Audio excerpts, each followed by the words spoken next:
Hello student, welcome to your class. વિદ્યાર્થી મિત્રો, હું છું તમારો મેન્ટોર શિક્ષક હિમાંશુ સરદારા સર. અને વિદ્યાર્થી મિત્રો, આપણે જોઈ રહ્યા છીએ રાસાયણિક પ્રક્રિયાઓ.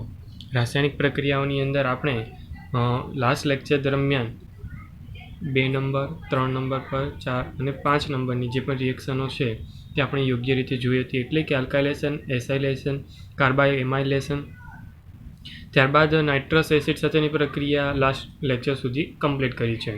આજના લેક્ચરમાં ત્યાં પછીની બે અગત્યની રિએક્શન એટલે કે એરાઇલ સલ્ફોનેનાઇલ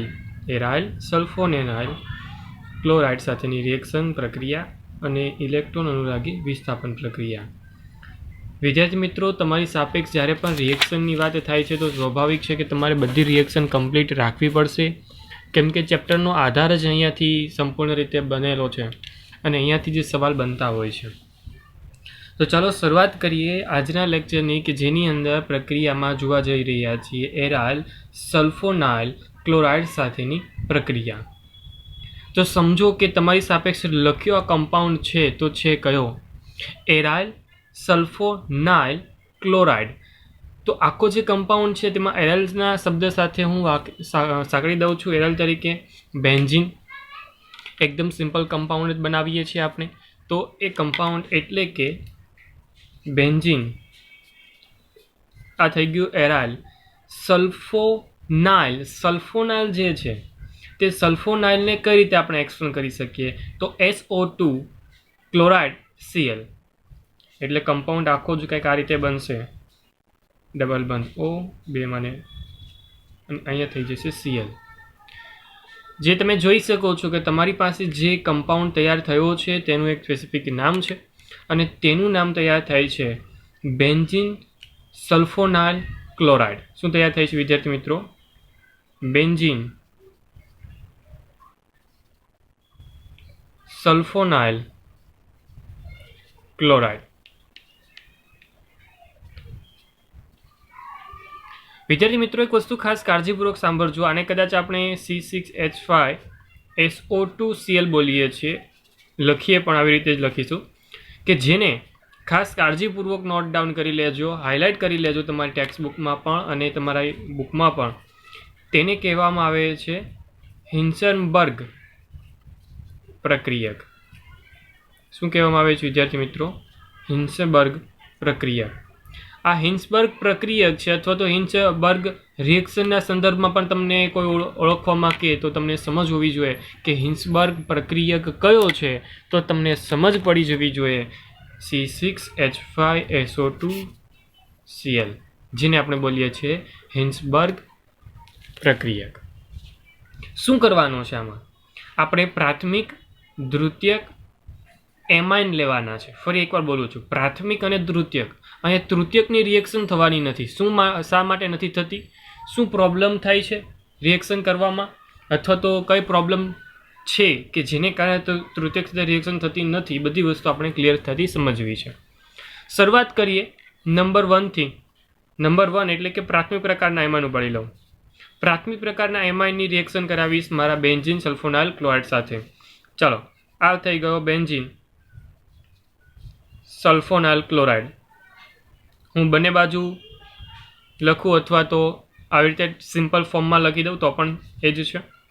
ચાલો, મારી પ્રક્રિયા થશે, એ પ્રક્રિયા થશે NH, કે આ રીતે લખું છું NH2, જેમાં પ્રાથમિક પ્રકારનો આપણે લીધો છે એટલે NH2 રહેશે, અને બાકીનો Rના સ્થાને હું લઈ લઉં છું C2H5, મતલબ મિથાઇલ. જો આ બંને વચ્ચે પ્રક્રિયા થાય ને, જો આ પ્રાથમિક એમાઇન છે અને આ બેન્ઝીન સલ્ફોનાઇલ ક્લોરાઇડ છે.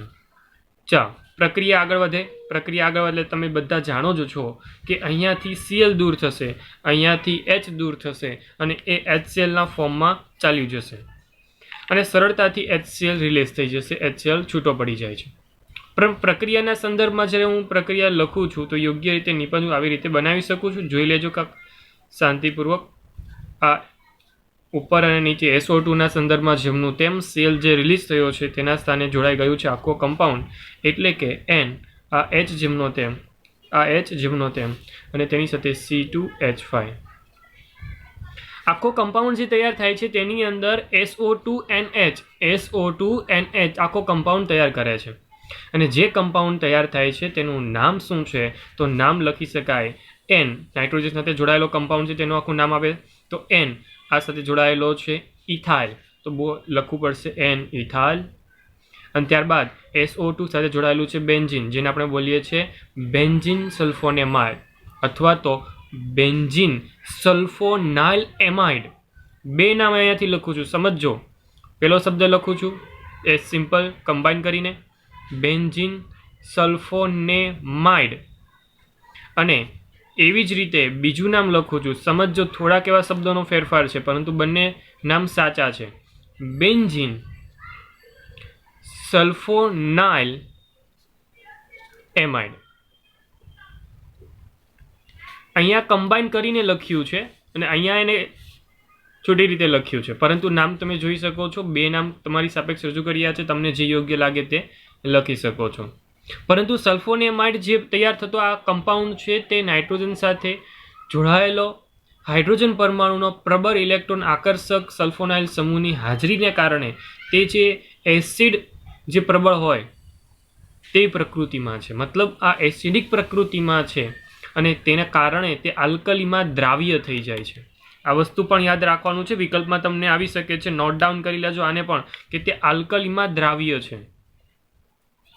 આલ્કલીમાં ક્યારે દ્રાવ્ય હોય? જ્યારે પ્રાથમિક સાથે રિએક્શન કરી છે અને તેની નિપજના ભાગ સ્વરૂપે તમને જે પણ સલ્ફોનેમાઇડ મળ્યું છે તે.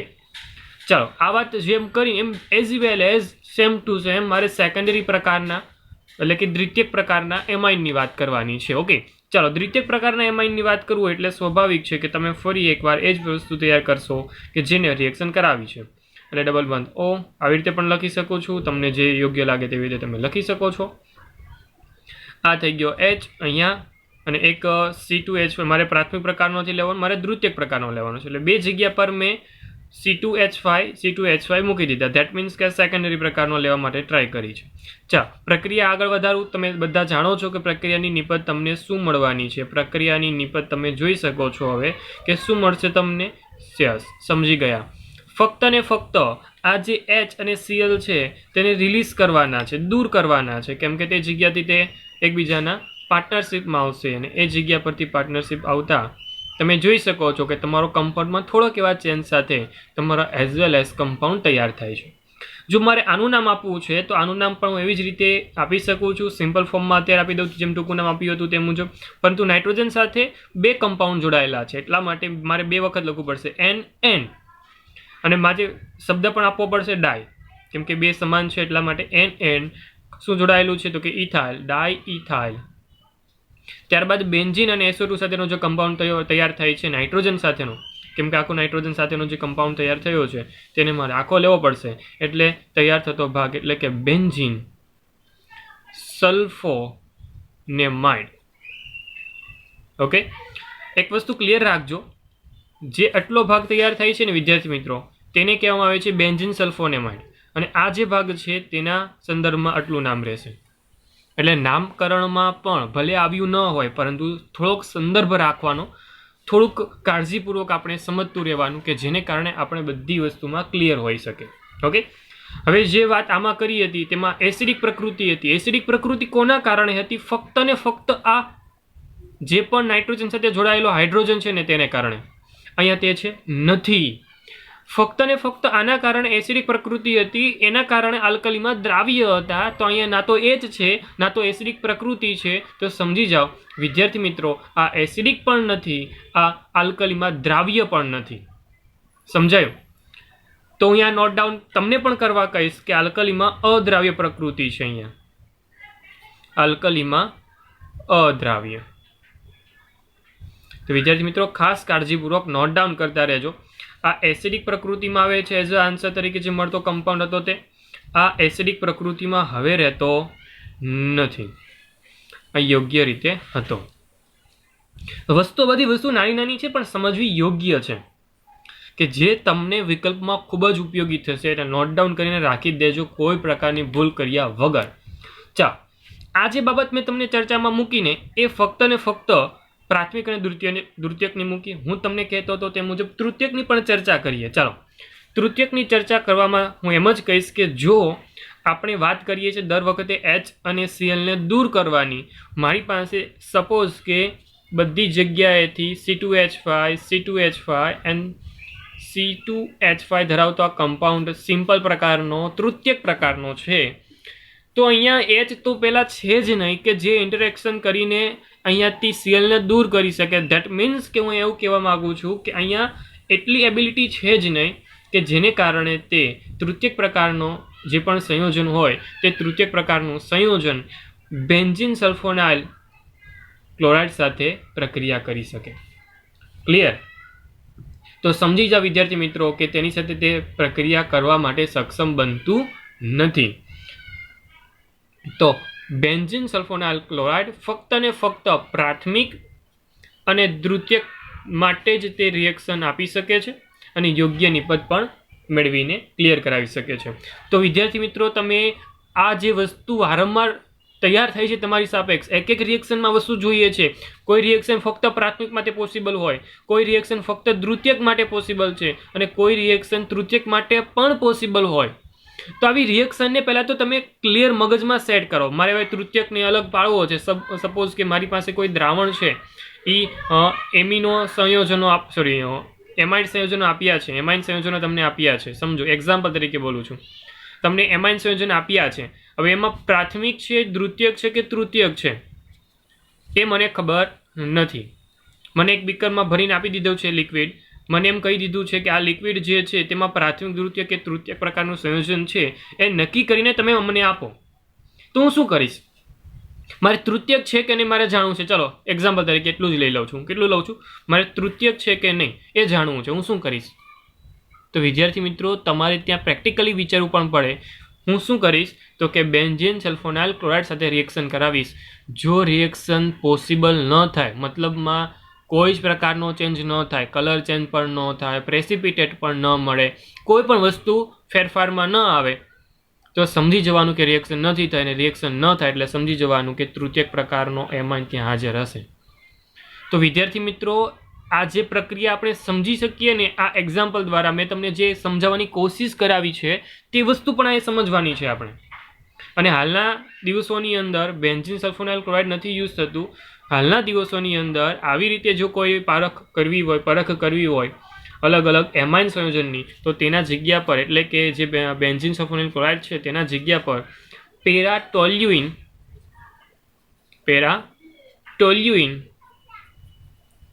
સલ્ફોનાઇલ ક્લોરાઇડનો યુઝ થાય છે.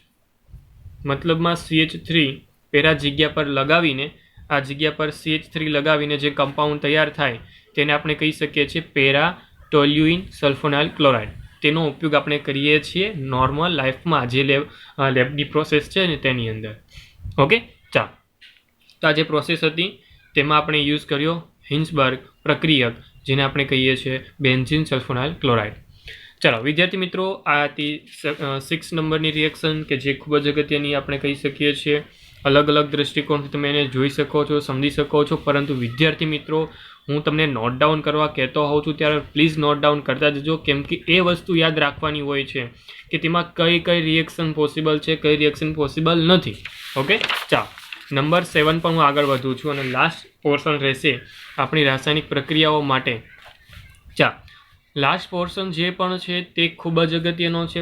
ફરી એકવાર એ જ કહીશ, સરે બધા અગત્યના શબ્દ સાથે જ કહ્યું છે. તમારે તો ઇમ્પોર્ટન્સ આપવાની જ આપવાની, કોઈ જ રિએક્શનને બાકી છોડીને આગળ જવાની વાત કરવાની જ નહીં. હવે ચાલો, ઇલેક્ટ્રોન અનુરાગી વિસ્થાપન આવે ને એટલે ખૂબ જ મજા આવી જાય. કેમ કે ઇલેક્ટ્રોન અનુરાગી વિસ્થાપન પ્રક્રિયામાં શું જોવાનું? પહેલાં તો ચેક કરી લેવાનું કે ઓર્થો, મેટા કે પેરા પ્રકારના ડાયરેક્ટિંગ સમૂહમાંથી કયો પ્રકારનો ડાયરેક્ટિંગ સમૂહ છે. આપણી પાસે નોર્મલી ક્રિયાશીલ સમૂહ કયો આવે? એનિલિન. અને આ છે સામાન્ય રીતે ઓર્થો અને પેરા માટેનો ડાયરેક્ટિંગ સમૂહ. એટલે જે પણ લાગવાનું છે ને કાં તો ઓર્થોમાં લાગશે, આ ઓર્થો છે બંને, અને આ પેરા છે. કેમ કે ઇલેક્ટ્રોન ઘનતા જે છે ને, આપણે સસ્પંદન કરીએ ને, એટલે સસ્પંદનની અંદર જ્યાં પણ આપણે સરળતાથી ઇલેક્ટ્રોન ઘનતા જોવા મળે ને, આપણે સસ્પંદન બંધારણ જો બતાવી દો તમને. આ જો સસ્પેન્શન બંધારણ.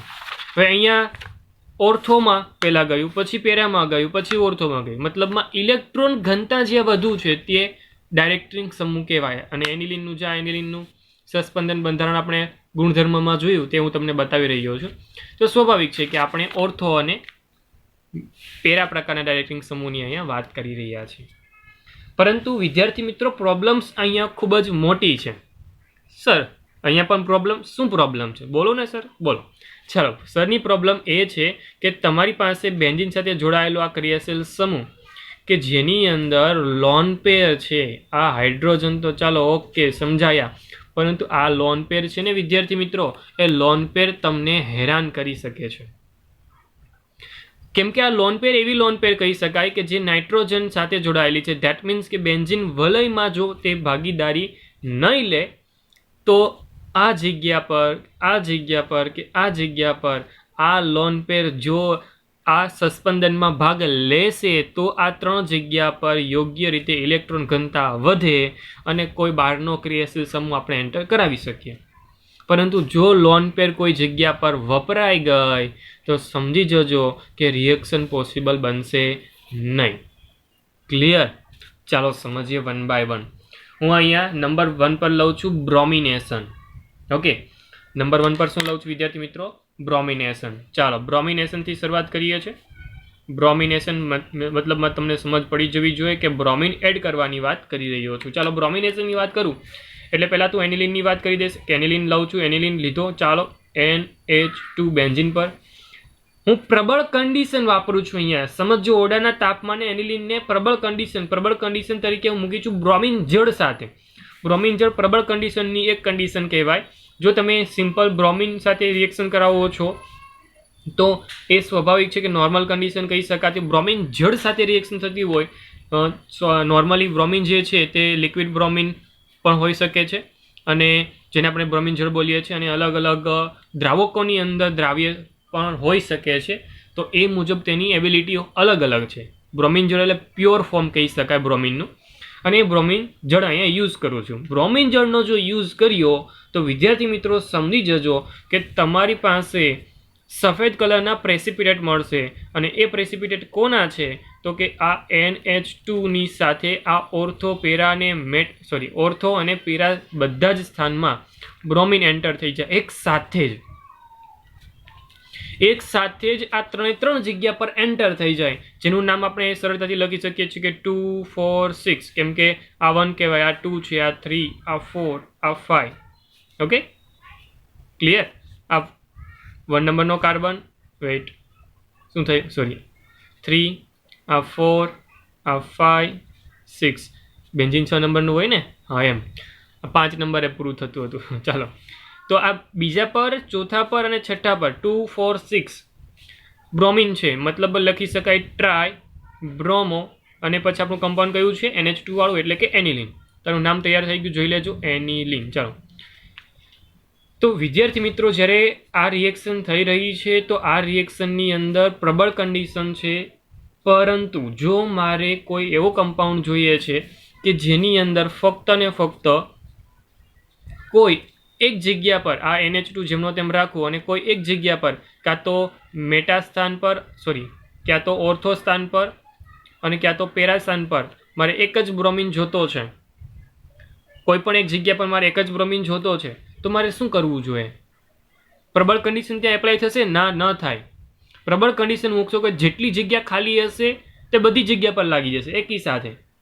પરંતુ વિદ્યાર્થી મિત્રો અહીંયા પ્રોબ્લેમ્સની વાત હવે ચાલુ થાય છે. જે મેં પ્રોબ્લેમ્સ તમને અહીંયા કીધી હતી, જ્યારે પણ તમે કોઈ નિર્બળ કન્ડિશન યુઝ કરો છો, જો નિર્બળ કન્ડિશન તમે યુઝ કરશો, સમજો કે તમારી પાસે આ કમ્પાઉન્ડ છે અને આ કમ્પાઉન્ડ એટલે કે એનિલિન જ મૂકું છું, એનિલિન તમારી પાસે છે અને એનિલિનની જે મેં વાત કરી તે મુજબ હું સિમ્પલ પ્રકારનો બ્રોમિન મૂકું છું. બ્રોમિન ઇન એસિટિક એસિડ આવી રીતે પણ લખી શકું એને. ઓકે, જોઈ લેજો, બ્રોમિન ઇન એસિટિક એસિડ મતલબમાં બ્રોમિન જળ છે ને તે એસિટિક એસિડમાં બનાવેલું દ્રાવણ વપરાય છે. Okay, bromine in acetic acid use કરું છું, મતલબમાં અહીંયા તેની સાંદ્રતા થોડીક ઓછી થઈ ગઈ છે ઇન્ડાયરેક્ટલી. તો જો અહીંયા રિએક્શન કરીશ તો વિદ્યાર્થી મિત્રો આ બ્રોમિન છે તે અટેક ક્યાં કરશે? આ લોન પેર પર અટેક કરશે. અને લોન પેર પર અટેક કરે તો સ્વાભાવિક છે કે લોન પેર જે છે તે સરળતાથી તેના અનુવર્તી આયનીય ફોર્મમાં કન્વર્ટ થઈ જાય અને રિએક્શન આગળની ફેલ થઈ જાય, મતલબ આગળ રિએક્શન પોસિબલ થશે જ નહીં. મારે તો એન્ટર કરાવવાનો આ ઓર્થો અથવા તો પેરા સ્થાનની વાત કરું તો અહીંયા એન્ટર કરાવવાનો હતો, પરંતુ અહીંયા તો એન્ટર થતો નથી. એટલા માટે તમારી પાસે જે આ કમ્પાઉન્ડ છે NH2 ઉપર જે ધરાવે છે તેને તો હું પહેલાં સિક્યોર કરી લઉં. સિક્યોર કરવાનો મતલબ મારો એવો જ છે કે જે ઉપરનો કમ્પાઉન્ડ છે તેને હું સુરક્ષિત કરું. હા, એને પણ રક્ષણ આપી શકું છું. કઈ રીતે રક્ષણ આપવાની વાત કરું છું સમજો. હું પહેલાં તે કમ્પાઉન્ડને કોઈ અન્ય કમ્પાઉન્ડમાં કન્વર્ટર આપી દઉં. મતલબમાં તમારી પાસે CH3CO ટ્વાઇસ O. હવે આ કમ્પાઉન્ડનું નામ તમે જણાવજો જરા. આ કમ્પાઉન્ડ જે છે તે કઈ રિએક્શનને અનુલક્ષીને આપણે લઈ શકીએ છીએ, આપણે લાસ્ટ લેક્ચરોની અંદર આ વસ્તુ કરી ચૂક્યા છીએ. આ કદાચ આપણે જાણીએ છીએ તેમ મુજબ એસિટિક એનહાઇડ્રાઇડની વાત કરી મેં અહીંયા. એસિટિક એનહાઇડ્રાઇડ રિએક્શન થાય તો તમે શું વિચારો છો? પિરિડિનની હાજરી આપો, યાદ કરો તમે રિએક્શન. શું મળશે તમને નિપજ તરીકે? તો નિપજ તરીકે તમને અહીંયા NH2 માંથી કમ્પાઉન્ડ જે છે એક હાઇડ્રોજન રિલીઝ કરીને ત્યાં જોડાઈ જશે COCH3. હવે NH2 રહ્યો નથી. ઓકે, હવે NH2 રહ્યો નથી તો ડાયરેક્ટ હવે રિએક્શન પોસિબલ થશે. હવે જો આ બ્રોમિન ઇન એસિટિક એસિડ મૂકી દઉં, Br2 in acetic acid, okay, તો સરળતાથી મને નિપજ મળી જશે. નિપજ તરીકે મને પેરા સ્થાનની અંદર એક બ્રોમિન લાગેલો જોવા મળશે અને બાકીનો કમ્પાઉન્ડ જેમનો તેમ, પરંતુ મારે તો કમ્પાઉન્ડ ફરી એકવાર જેમનો તેમ એટલે કે NH2 માં કન્વર્ટ કરવો છે. બ્રોમિન એન્ટર થઈ ગયો એટલે આ કમ્પાઉન્ડ જે હતો એને ફરી એકવાર હું આ કમ્પાઉન્ડમાં કન્વર્ઝન આપી દઈશ. જો કંઈક આ રીતે કન્વર્ઝેશન આપી શકાય.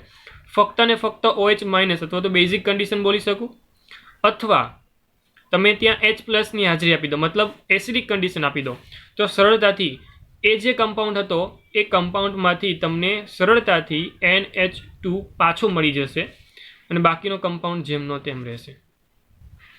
તો તમે સમજો તો અહીંયા સરળતાથી રિએક્શન પોસિબલ બને. આ 3 તબક્કામાં પૂર્ણ થાય. આ એક તબક્કામાં પૂર્ણ થતી હતી કેમ કે પ્રબળ કન્ડિશન હતી. જો પ્રબળ કન્ડિશન ન હોય તો તમે એક તબક્કામાં પૂર્ણ કરી શકતા નથી. મેં વાત કરી તે મુજબ આ લોન પેર જે છે તે ફ્રી રહેતી નથી કેમ કે તે Br2 જે છે તે ડાયરેક્ટ ત્યાં એન્ટર થઈ જાય છે. હવે પાછું મને કોઈ સવાલ પૂછે કે સર તમે લોન પેરની વાત કરતા છો, એ લોન પેર નથી. હા વિદ્યાર્થી મિત્રો, એ લોન પેર છે, પણ શું થાય છે તમને ખબર છે? ખરેખર લોન પેર જે છે તે કંઈક આ રીતે પોસિબલ બને છે. જોઈ લેજો, આ બેન્ઝીન રિંગ, આ ડબલ બંધ O CH3. તમારી પાસે જે પણ કમ્પાઉન્ડ છે કંઈક આ રીતે છે, જોઈ લેજો. ઓકે, એ કમ્પાઉન્ડ આ રીતે તમને દેખાવો જોઈએ. ઉપરનો ભાગ લીધો છે. શું થાય છે તમને બતાવી રહ્યો છું. શા માટે રિએક્શન પોસિબલ બની? અહીંયા ડબલ ઇલેક્ટ્રોન જે હતા, અબંધકારક ઇલેક્ટ્રોન, એ ક્યાં જાય છે, કઈ રીતે એપ્લાય કરી શકીએ છીએ, એ વસ્તુ સમજવાની છે.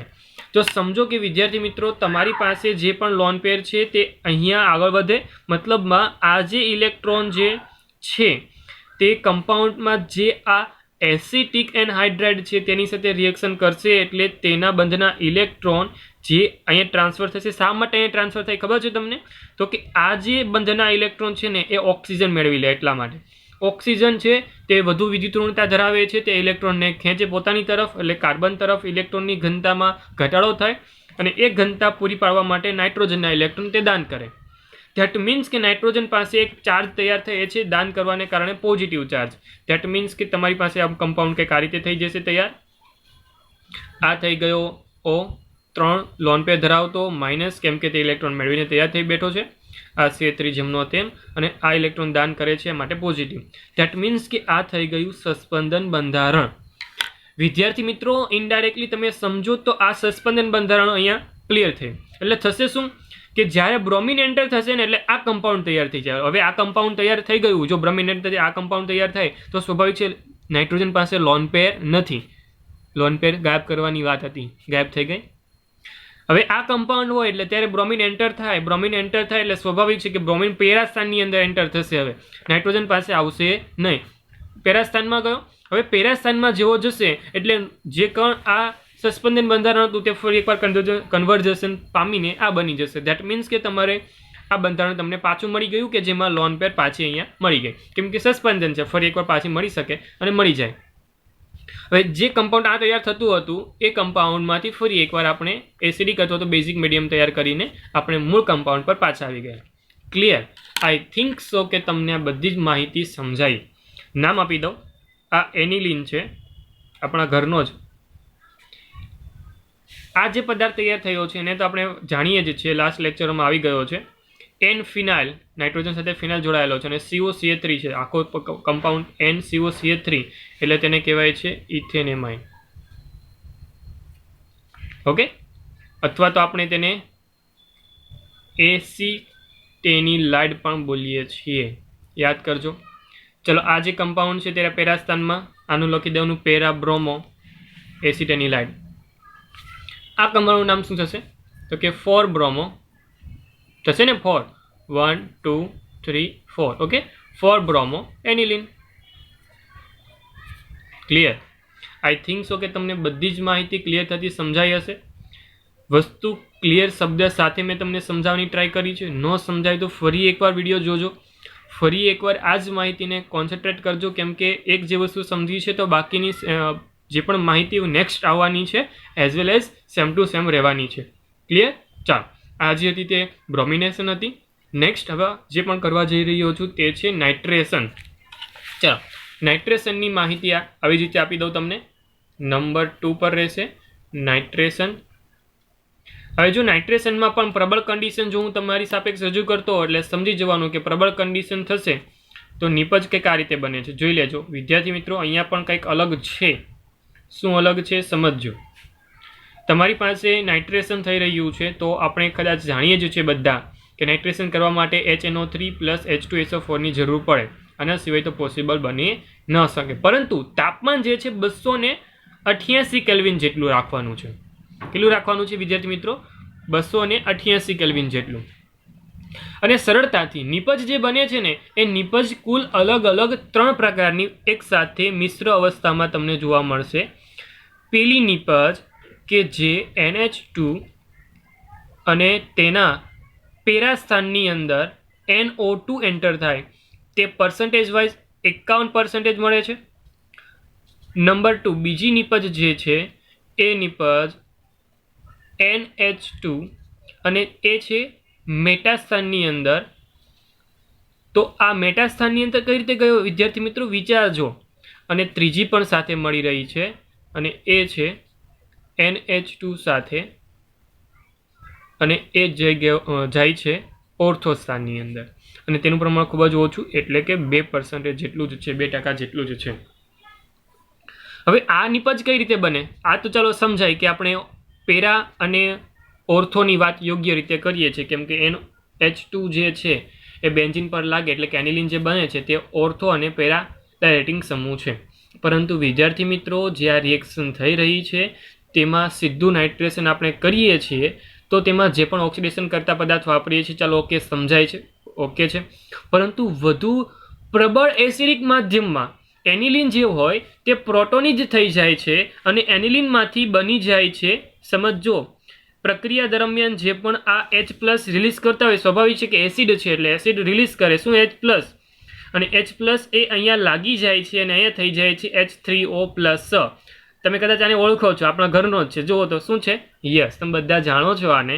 આ છે એનિલિનિયમ આયન. આપણે જાણીએ છીએ તે મુજબ આ ઓર્થો અને પેરા ડાયરેક્ટિંગ સમૂહ છે. તો એવી જ રીતે આ એનિલિનિયમ આયન છે તે મેટા ડાયરેક્ટિંગ સમૂહ છે. એટલા માટે પ્રક્રિયા દરમિયાન એનિલિનિયમ બની જાય. એનિલિનિયમ બનવાને કારણે તમારી આ નિપજ તૈયાર થાય છે. જો પ્રક્રિયા દરમિયાન એલ્યુમિનિયમ ન બન્યો હોત ને તો આ નિપજ બની જ ન હોત, પરંતુ અહીંયા બને છે. ધેટ મીન્સ કે તમને નિપજમાં એ જવાબ મળશે. ફરી એકવાર મારો તે જ સવાલ. આ તો આપણે ઉગ્ર કન્ડિશન આપી, સાંદ્ર કન્ડિશન આપી, પ્રબળ કન્ડિશન આપી એમ કહી શકાય. પરંતુ મારે એક જ સ્થાનની અંદર જો મારે NO2 સમૂહ જોતો હોય, આ તો અલગ અલગ જગ્યા પર મળી શકે છે, સાંદ્ર કન્ડિશન છે એટલા માટે. પરંતુ મેં તમને આગળ વાત કરી તે જ રીતે જો મારે ઉગ્ર કન્ડિશન નથી આપવી, ઓકે, મારે જે પણ નાઇટ્રેશન કરવા માટેના જે પણ દ્રાવણ છે તે સાંદ્ર નથી રાખવા, મંદ રાખવા છે, તો શું થશે? તો એઝ વેલ એઝ જેમ આપણે પહેલાં વિચાર્યું તે જ રીતે હું પ્રક્રિયા તમારી સાપેક્ષ રજૂ કરી દઉં છું અને ત્યારબાદ તમે જાતે વિચારજો આપણે શું કરી રહ્યા છીએ. ચાલો થોડુંક ફટાફટ લઉં તો એમ જ કહીશ. નાઇટ્રેશન કરતાં પહેલાં મારે સુરક્ષિત કરવો પડશે કયો ભાગ? યસ, NH2 વાળો ભાગ પેરિડીનની હાજરીમાં એસિટિક એનહાઇડ્રાઇડ વડે મેં સુરક્ષિત કર્યો. સુરક્ષિત કરવાની સાથે મને નિપજમાં મળી આવે છે NHCOCH3 ઉપરનો કમ્પાઉન્ડ જે હતો તે જ બન્યો છે. ઓકે, આપણે કંઈ નવું બનાવતા નથી. શું નામ છે? એસિટેનિલાઇડ. ઓકે, વસ્તુ ક્લિયર છે. ફરી એકવાર એ જ કમ્પાઉન્ડ યુઝ કરું છું, પરંતુ આ વસ્તુ બનવાની સાથે 288 કેલ્વિન આપવાની સાથે અહીંયા એક વસ્તુ તૈયાર થતી નથી, એ છે એનિલિનિયમ. સર, કેમ એનિલિનિયમ તૈયાર નથી થતું? વિચારો તો જરા. એનિલિનિયમ ક્યારે તૈયાર થાય? જ્યારે NH2 હોય, NH2ના લોન પેર હોય કે જે H+ ને આકર્ષે. અહીંયા તો લોન પેર છે જ નહીં. શા માટે લોન પેર નથી? કેમ કે તેની લોન પેર આવી રીતે સસ્પેન્શન બાંધીને આ બંધારણ તૈયાર થયું હશે. એટલે જ્યારે પણ પ્રક્રિયામાં નાઇટ્રેશનનો જે અણુ છે એ પ્રક્રિયામાં યોગ્ય રીતે ભાગ ભજવે ત્યારે તેની પાસે મુક્ત અવસ્થાના ઇલેક્ટ્રોન રહેતા નથી, કેમ કે સસ્પેન્શન બંધારણ આપણે સમજ્યા એ મુજબ ગાયબ થયા હશે. ચાલો તો થઈ જશે શું? તો કે યોગ્ય નિપજમાં કન્વર્ઝન NHCOCH3 અને પેરા સ્થાનની અંદર NO2 એન્ટર થઈ જશે. ફરી એકવાર OH- અથવા તો H+ હાજરીમાં હું રિએક્શન કરાવી દઈશ અને એ રિએક્શનના સંદર્ભમાં તમને તમારી નિપજ NH2 અને પેરાસ્થાનની અંદર NO2 હોય તેવી નિપજ તમને મળી જાય છે. પ્રક્રિયાના જે પણ નામકરણ છે તમે જાતે બનાવશો. ચાલો, આ પ્રક્રિયામાં જે પણ નામકરણ તૈયાર થતા હોય તે તમે પ્લીઝ જાતે બનાવવાની ટ્રાય કરજો. ચાલો, હું આગળ વાત કરું તો નાઇટ્રેશન પછી હું લઈ લઉં છું સલ્ફોનેશન. શું લઉં છું વિદ્યાર્થી મિત્રો? સલ્ફોનેશન. ચાલો, જો સલ્ફોનેશનની વાત કરીશ ને તો એમાં ખૂબ જ સહેલું છે કે સાંદ્ર સલ્ફ્યુરિક એસિડ રિએક્શન કરો તો શું બનશે જોઈ લેજો, ખાસ કાળજીપૂર્વક જોઈ લેજો. પહેલા નંબર 1 પર સાંદ્ર સલ્ફ્યુરિક એસિડની હું વાત કરી દઈશ, કેમ કે આની પાસે લોન પેર છે. લોન પેર હોય એટલે સ્વાભાવિક છે કે H2SO4ની રિએક્શન સિમ્પલ થવાની નથી. લોન પેરમાં તે ઇફેક્ટ કરવાની છે. તો બસ એ જ વસ્તુ અહીંયા તમને જોવા મળે છે. આ લોન પેર ફરી એકવાર અણી કાઢવા આપણી પાસે આવી ગયું અને નિપજ તમને મળી ગઈ. જોજો, નિપજ પર ફોકસ કરજો વિદ્યાર્થી મિત્રો, નિપજ પર ફોકસ કરજો. અહીંયા બની જાય છે NH3+ અને બાકીનો જે પણ નેગેટિવ આયન છે તેને પણ હું સાથે લખી દઉં છું HSO4-. આખો કમ્પાઉન્ડ છે. આખો જે કમ્પાઉન્ડ છે તેનું નામ છે એનિલિનિયમ હાઇડ્રોજન સલ્ફેટ. શું નામ છે? Anilinium hydrogen sulphate. ક્લિયર? જે પણ પદાર્થ તમારી સાપેક્ષ તૈયાર થયો છે તે પદાર્થ થોડાક ઊંચા તાપમાને ગરમ કરું છું. તેને હું 453 થી લઈને 473 કેલ્વિનમાં. તો શું થશે કે જે કન્વર્જેશન છે તે અનુવર્તી તેના પેરા કમ્પાઉન્ડ અથવા તો પેરાવ્યુત્પન્ન કહી શકો. પેરાવ્યુત્પન્નમાં કન્વર્જેશન પામે છે. આનું કમ્પાઉન્ડ મુજબ અલગ અલગ નામ પોસિબલ છે. જેમ કે IUPAC પ્રમાણે તમે વિચારી શકો છો પેરા એમિનો, કેમ કે સલ્ફોનિક એસિડને મહત્વ આપવું પડે એટલા માટે મારે IUPACની અંદર મારે લખવું પડે પેરા એમિનો.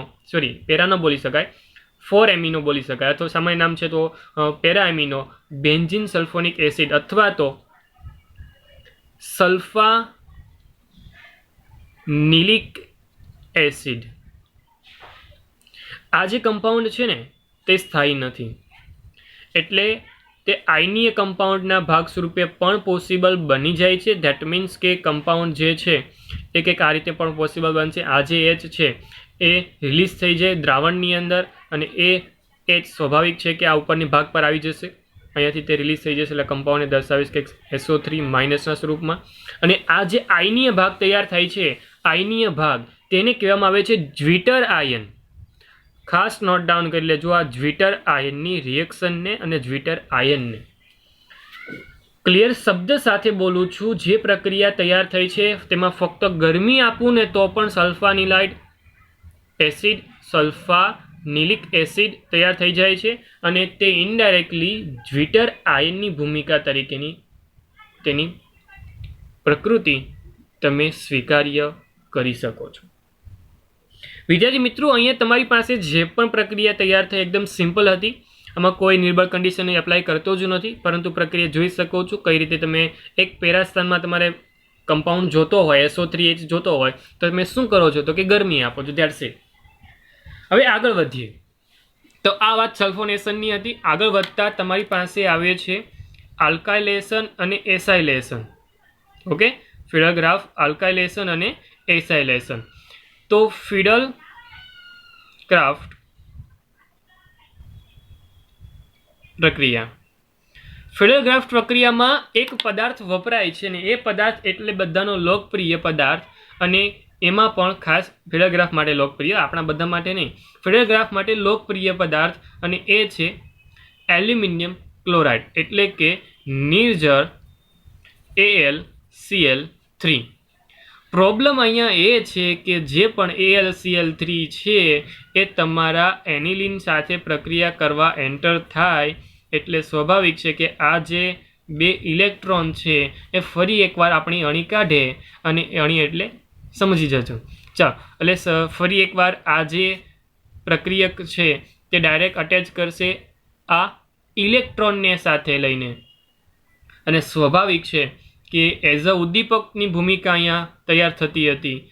તો એ કમ્પાઉન્ડની ઉદ્દીપકની ભૂમિકા ખરેખર હોવી જોઈએ એ અહીંયા રહેતી નથી, કેમ કે તે અટેક કરી જાય છે અહીંયા અને એક આયનીય પ્રકૃતિ તૈયાર થઈ જાય, જે કંઈક અહીંયા તમને દેખાય છે તેવી રીતે.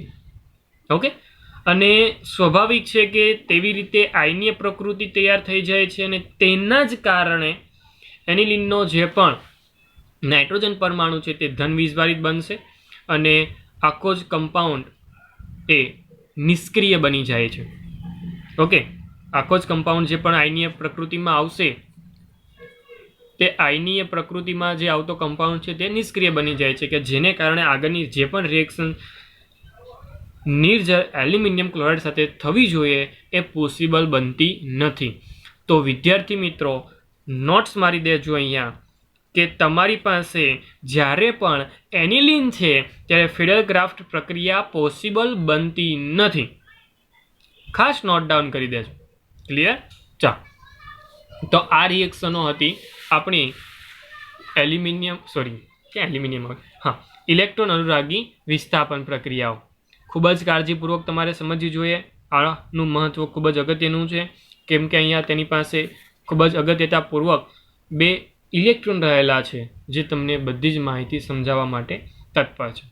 તો વિદ્યાર્થી મિત્રો, આજના લેક્ચરમાં બસ એટલું જ. ફરી એકવાર મળીશું નેક્સ્ટ લેક્ચર સાથે, અને આમાં જ આપણી જે પણ રિએક્શનો છે તે અહીંયા પૂર્ણ થાય છે. તો નેક્સ્ટ લેક્ચરમાં આપણે નેક્સ્ટ જે પણ ટોપિક છે તેના પર ચર્ચા કરીશું. તો ત્યાં સુધી આપો મને રજા. હું છું તમારો મેન્ટોર શિક્ષક હિમાંશુ સરદાર. Thank you so much.